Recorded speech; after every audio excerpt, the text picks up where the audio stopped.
हर हर महादेव। आज मैं जिस टॉपिक के ऊपर ये वीडियो बनाने जा रहा हूँ, ये वीडियो किसी भी पूजा करने वाले को, किसी भी साधक को, किसी भी तपस्या करने वाले को ये 3 चीजें कंफर्म करेंगी। अगर आप सिद्धि साधना करते हैं, अगर आप पूजा पाठ व्रत अनुष्ठान करते हैं, तो ये वीडियो देखने से आपको सबसे पहली चीज तो ये क्लियर होगी कि आपके पास सिद्धि है या नहीं। इस वीडियो को देखने से दूसरी ये चीज क्लियर होगी कि आपकी सिद्धि का स्तर क्या है, और इस वीडियो को देखने से तीसरी चीज आपको ये कंफर्म होगी कि आपकी सिद्धि का लेवल क्या है और ये पॉजिटिव है या नेगेटिव है। ये तीनों चीजें की इंफॉर्मेशन आज मैं इस वीडियो पर आप लोगों को देने वाला हूं। तो अगर आप मेरे इस चैनल पर नए हैं तो मेरे चैनल को सब्सक्राइब कर लीजिएगा। वीडियो अच्छी लगे तो इसे लाइक कीजिएगा, अपने दोस्तों के साथ इसे शेयर कीजिएगा, और अगर आपका कोई भी मुझसे प्रश्न हो तो आप मुझे कमेंट कर कर बता दीजिएगा।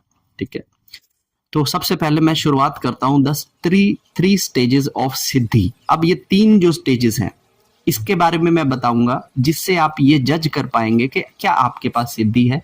आपके पास अगर सिद्धि है तो उसका लेवल क्या है, और अगर वो लेवल चाहे जो भी है वो सिद्धि पॉजिटिव है या नेगेटिव है, इन चीजों के बारे में।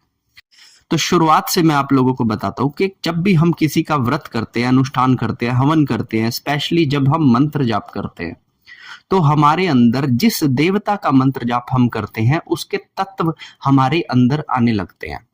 फॉर एग्जाम्पल, जो लोग माता काली की पूजा करते हैं उनके अंदर अचानक से एक अग्रेशन आने लग जाता है, उनके व्यवहार के अंदर वो अग्रेशन दिखाई देता है। जो लोग हनुमान जी की सेवा करते हैं उनके अंदर सेवा का भाव दिखाई देता है, लेकिन साथ में अग्रेशन भी दिखाई देता है। जो लोग भगवान शिव की पूजा करते हैं उनके अंदर एक आत्मिक शांति, एक आत्मिक ठहराव आप लोगों को दिखाई देता है। तो जिस देवता के जिस मंत्र को हम जाप करते हैं उस देवता के तत्व हमारे पास आने लग जाते हैं। अब जैसे जैसे ये तत्व हमारे बढ़ते हैं, 1 साधना, 2 साधना, 3 साधना के बाद, तब हमें उन साधनाओं के भी कुछ अनुभव हमें प्राप्त होते हैं, और उन्हीं अनुभवों से बनती है हमारी सिद्धि।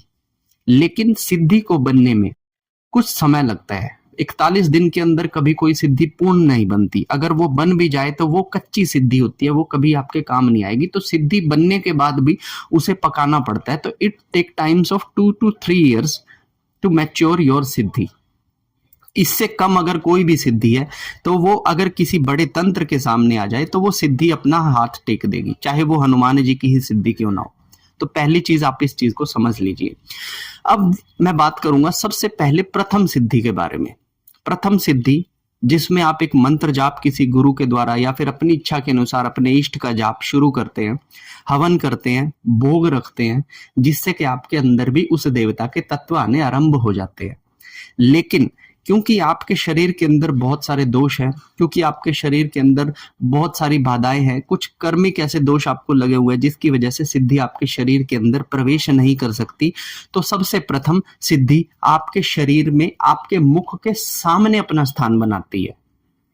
इस चीज को जरा ध्यान दीजिएगा कि पहले आपके पास कोई भी सिद्धि नहीं थी, फिर अचानक से सिद्धि जब आने लगी तो सबसे पहले उसने आपके मुख के सामने अपनी जगह बनाई। मतलब आप जहां पर भी हैं तो आपके कैमरे के और मेरे फेस के बीच में अगर कोई चीज आ रही है तो वो इस समय मेरी सिद्धि है। इस तरह से आप समझिए। अब अगर मैंने अपने अनुभवों को दूसरों से शेयर करना शुरू कर दिया, अब अगर मैंने अपने कर्मों में कुछ ऐसा गलत कर लिया, तो ये सिद्धि जा भी सकती है, क्योंकि अभी तक ये सिद्धि मेरी बात नहीं मानेगी। सिर्फ मुझे इसकी वाइब्रेशंस होंगी, मुझे इसका आभास होगा। जब भी मैं सोऊंगा सपने में मुझे उस सिद्धि के, उस देवता के दर्शन ये करवाएगी। मेरा जब भी मैं मंत्र जाप करूंगा तो उसमें ध्यान ये लगाएगी, मेरे हवन में ये मेरे ऊपर शक्तिपात करेगी। लेकिन ये मेरी गुलाम नहीं है, ये मेरे मुख के हमेशा सामने रहेगी, और मैं जिस तरह के भी कर्म करता चलूंगा, जो भी आध्यात्मिकता, पूजा पाठ, भक्ति को बढ़ाऊंगा, वैसे वैसे ये सिद्धि प्रचंड होती जाएगी और मेरे शरीर के, है ना, चक्रों को रोटेशन प्रदान करेगी, जिससे कि इस शरीर की मलिनता निकल जाए। जिन लोगों को भी असली सिद्धि मिलती है उन लोगों के मन हमेशा साफ होंगे। लेकिन कुछ लोगों को गलत सिद्धियां जब मिलती हैं तो वो लोगों को शक्तियां तो मिलती हैं, लेकिन उनके मन की सफाई कभी नहीं होती। एक भक्त के अंदर और एक तांत्रिक के अंदर अगर सबसे बड़ा कोई अंतर है तो वो यही अंतर है कि उनके मन में छल कपट और पैसे का लालच और काम वासना की भावनाएं आज भी भरी हुई हैं, क्योंकि उनकी सिद्धियां पूर्ण रूप से स्वच्छ नहीं है। अगर स्वच्छ सिद्धि उनके पास आती तो वो अपने मन को एकदम से साफ कर लेता और एक संत रूप के अंदर वो रहता। सबसे पहली पहचान। तो अगर आप किसी देवता की सिद्धि कर रहे हो, अगर आप किसी के मंत्र जाप कर रहे हो, तो हमेशा मन के अंदर लोक कल्याण की भावना ही रखना। इसके सिवा अगर आप पैसा कमाने की भावना या फिर काम वासना की जैसी भावनाएं आपके अंदर घर करेंगी तो सिद्धि भी आपकी मैली हो जाएगी। तो मैली सिद्धि आपको गलत परिणाम भविष्य में देगी ही देगी, आज नहीं तो कल। ये है आपका फर्स्ट स्टेज ऑफ सिद्धि, जहां पर एक सिद्धि बनकर हमारे मुख के सामने आ रही है। ठीक है। दूसरी स्टेज ऑफ सिद्धि, एक सिद्धि का जो सेकंड स्टेज होता है, ये वो स्टेज होता है जहां पर एक सिद्धि हमारे शरीर के अंदर प्रवेश करना आरंभ करती है। अब बेसिकली देवता जो होते हैं वो हमारी आंखों से हमारे अंदर प्रवेश करते हैं। एक देवता जो होते हैं वो एक हमारे सहस्त्रार से कई बार हमारे अंदर घुसने की कोशिश करते हैं, लेकिन एक जो प्रेत होता है ना, वो हमेशा या तो हमारी नाक से, हमारे मुख से, हमारे जननांगों से हमारे शरीर के अंदर घुसता है। लेकिन जो एक सिद्धि होती है वो मैक्सिमम 90% हमारे आंखों के जरिए हमारे शरीर के अंदर प्रवेश करती है। दूसरी स्टेज आने से पहले हमारा जो मन है वो पूरी तरह से साफ हो जाता है। हमारे शरीर की जो ऊर्जा है, हमारे आत्मा की जो ऊर्जा है, वो इस लेवल पे बढ़ जाती है कि उस सिद्धि को कैरी कर सके। क्योंकि सिद्धि को रखने के लिए भी एक बोझ को कैरी करने की हमारी आत्मा में क्षमता होनी चाहिए, और ये क्षमता हमारे हवनों के द्वारा, हमारी आहुतियों के द्वारा, हमारे लंबे जाप के द्वारा, हमारे मंत्र जाप के द्वारा ही हमारे अंदर आती है। तो दूसरी स्टेजेस के अंदर जब सिद्धि हमारे शरीर में प्रवेश कर जाती है तब हमारे शरीर में कई सारे सिम्टम्स आने लगते हैं। फॉर एग्जाम्पल, कुछ लोग अपनी जब आसन पर बैठते हैं तो कुछ देर के मंत्र जाप के बाद ही उनका बहुत जल्दी से ध्यान लगना शुरू हो जाता है। वो अपनी तरफ से मंत्र बोलने का प्रयास नहीं करते, लेकिन फिर भी उनके अंदर अजपा जाप चालू हो जाता है। और जैसे जैसे उनका जो जाप बढ़ता जाता है, उनके बॉडी के अंदर कई तरह के ठंडे का एहसास होना, गर्म का एहसास होना, सर का गोल गोल घुमाई देना, बॉडी का गोल गोल घुमाई देना, ऐसा लगना कि सामने से हवा आ रही है पीछे ले जा रही है, ऐसा लगना पीछे से हवा आ रही है आगे ले जा रही है, ऐसा लगना कि टांगों का सारा भार उठ के ऊपर की तरफ आ रहा है, बॉडी एकदम हल्की हो गई है। ये है दूसरी स्टेज ऑफ सिद्धि। अगर आपको भी इस तरह की फीलिंग्स आ रही हैं तो आप समझ लीजिए कि आपकी सिद्धि आपके बॉडी के अंदर प्रवेश कर चुकी है, जिसकी वजह से आपको ये सब अनुभव हो रहे हैं। अब पहली चीज तो ये अनुभव आप कभी किसी से शेयर ना कीजिएगा, गुरु को छोड़कर।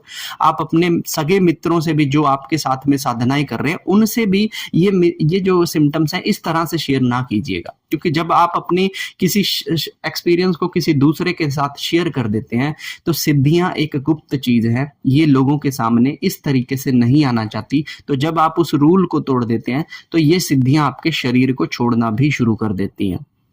सेकंड स्टेज आने के बाद मैक्सिमम जो ये माया है जो हमारे चारों तरफ इस दुनिया को चला रही है, ये माया आपको बहुत सारे ऐसे मौके देगी जहां पर आप गलत कर्म को कर दें और ये सिद्धि आपके शरीर से निकल जाए।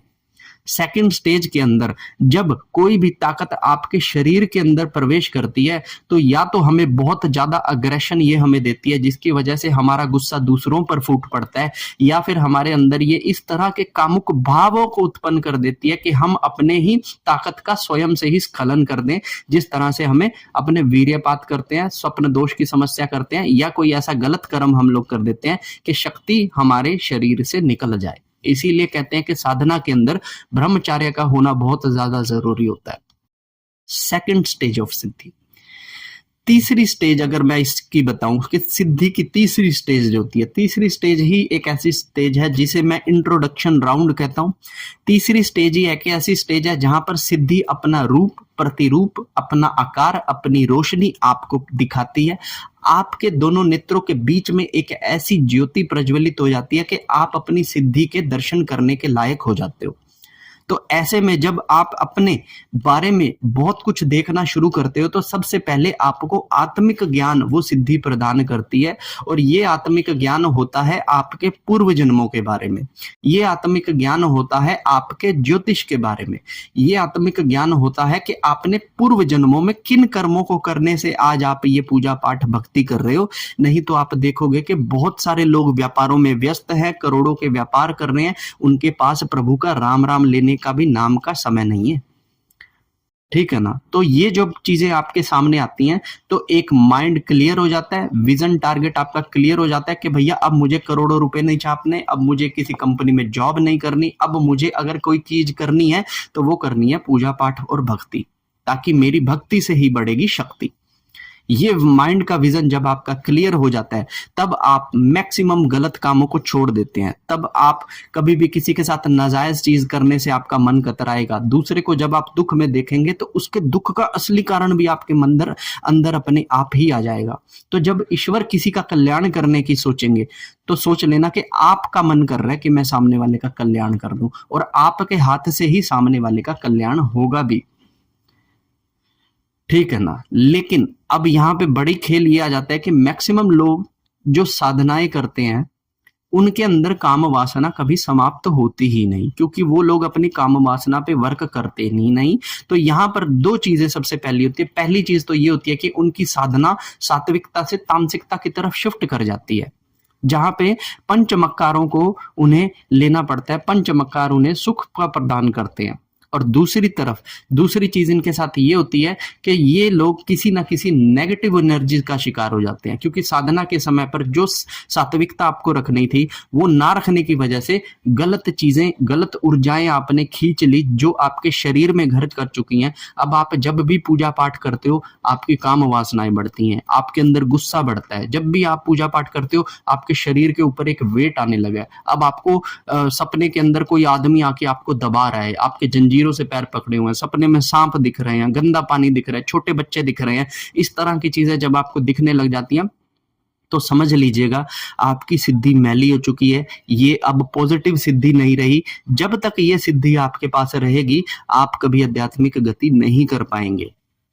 आपने कई सारी वीडियोस, कई सारे दरबारों में एक चीज देखी होगी कि किसी भगत ने पहले पूजा पाठ करके सिद्धियां कमाई, बाद में उसको ही नेगेटिविटी लग गई। अब वो भगत धाम धाम पे घूम के अपनी नेगेटिविटियों को उतार रहा है। तो अब उसको बोला जा रहा है कि तूने जितनी भी सिद्धियां करी हैं इन सबको पहले निकालना पड़ेगा, उसके बाद ही आप ठीक होगे। तो इस तरह से अब आप सोचेंगे कि ऐसा कैसे हो जाता है कि कोई नेगेटिव सिद्धि। देखिए, जब आप सिद्धि के फर्स्ट स्टेज पर होते हैं ना, कुछ रूल्स आपको तभी से फॉलो करने होते हैं, अपने मन को तभी से आपने साफ करना होता है, अपने गुस्से को आपने तभी से कंट्रोल करना होता है। लेकिन वो सब आप कर ही नहीं रहे, है ना। आप अपने मन की चीजें भी कर रहे हो, आप गंदी चीजें भी देख ले हो, आपके मन में गंदे भाव भी चल रहे हैं, आप गंदे कर्म भी कर ले रहे हो। फिर आपकी सिद्धि की दूसरी स्टेज आ जाती है, क्योंकि मंत्र जाप चल रहा है तो भैया वो तो खींचा लग रही है सिद्धि को। तो दूसरी स्टेज पे भी वो चीजें फिर बढ़ती हैं, और तीसरी स्टेजेस पे ये चीजें इतनी ज्यादा पावरफुल हो जाती हैं कि फिर आपको दिक्कत देना शुरू कर देती हैं। इस वजह से 90% जो भगत लोग हैं, पूजा पाठ करने वाले लोग हैं, नेगेटिविटी इनको आके लग जाती है। और ये मुझसे फिर पूछते हैं कि भैया मैं तो हनुमान जी की पूजा करता हूं, मुझे नेगेटिविटी ने कैसे पकड़ लिया, अब आप मुझे बताएं। तो भाई आप जो भी पूजा पाठ करते हो, जो भी चीजें आप करते हो, तो सबसे पहले सात्विकता उसके अंदर लेकर आइए। अपने मन के भावों को निर्मल कीजिए, काम वासना को घटाइए, गुस्से को अपने अंदर से घटाइए। एक आसन पर कई देर बैठने का प्रयास पहले कीजिए, उसके बाद सोचिएगा कि हमारे पास जो भी चीज आएगी बहुत अच्छी चीज आएगी, तभी आप उस चीज का फायदा उठा पाएंगे। अन्यथा आप किसी भी ऐसे शक्ति को अगर अपने पास ले आएंगे तो वो शक्ति भविष्य में आपका नहीं तो आपके कुल में ही किसी का विनाश करने में लग जाएगी। फिर आप बाबा बागाओं के चक्कर काटते रहिएगा, आपका कहीं पे भी कोई इलाज सिद्ध नहीं होगा। तो ये थी किसी भी सिद्धि के आने की 3 स्टेजेस, किस तरह से ये सिद्धियां चली भी जाती हैं, किस तरह से ये सिद्धियां मैली हो जाती है, किस तरह से एक पॉजिटिव सिद्धि नेगेटिव बन जाती है और आपको नुकसान देती है। आपको इसके बारे में पता होना चाहिए, क्योंकि आप भी किसी ना किसी तरीके से ईश्वर की साधना, मंत्र जाप, हवन, ये सब अनुष्ठान कर रहे हो। तो ये मेरी छोटी सी जानकारी आपको कैसी लगी मुझे कमेंट कर बताइएगा। और अगर आपका कोई प्रश्न हो तो या तो मुझे इंस्टाग्राम पर डीएम कीजिएगा या फिर मुझे कमेंट नीचे कर दीजिएगा। वीडियो अच्छी लगी हो तो इसे लाइक कीजिएगा, अपने मित्रों के साथ शेयर कीजिएगा और चैनल को सब्सक्राइब करके बेल आइकन जरूर दबाइएगा, ताकि मेरी आने वाली कई सारी ऐसी वीडियोस जो मैं बहुत ही डीप में जाकर आप लोगों को देता हूँ, ये आप तक लगातार पहुंचती रहे। तब तक के लिए आप सभी को हर हर महादेव।